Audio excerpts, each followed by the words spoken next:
Amigos, ¿cómo están? Muy buenas tardes. El día de hoy vamos a hacer un tutorial rápido. Vamos a hacer transiciones con efectos de sonido. Fue un tutorial que me pidieron bastante en el video anterior.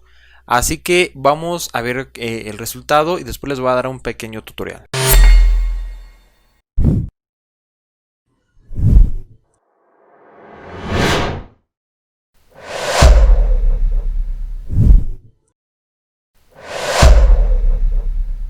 Para empezar con este video, ustedes pueden encontrar aquí las transiciones simplemente para que las descarguen directamente. Vienen varias que ustedes pueden usar.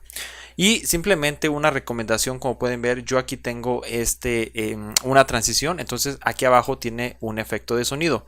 Muchas veces efecto de sonido, como pueden ver en las ondas, no es tan definido o no es tan alto. Entonces, simplemente lo que yo hago para darle un mejor resalte a ese efecto de sonido es duplicarlo y ponerlo abajo de. Ustedes pueden experimentar y ver si se escucha lo suficientemente fuerte como para darle un realce también a la transición y que obviamente pues luzca mejor.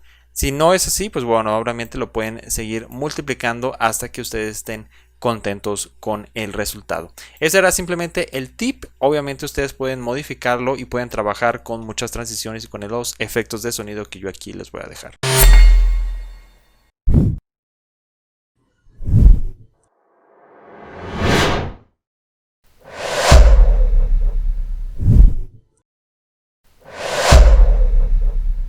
Amigos, eso fue todo por el tutorial del día de hoy. Espero que les haya gustado y si fue así, no olviden suscribirse, regalarme un like, sobre todo comentar y compartir este video. Mi nombre es Benjidom y nos vemos hasta la próxima. Chao, chao.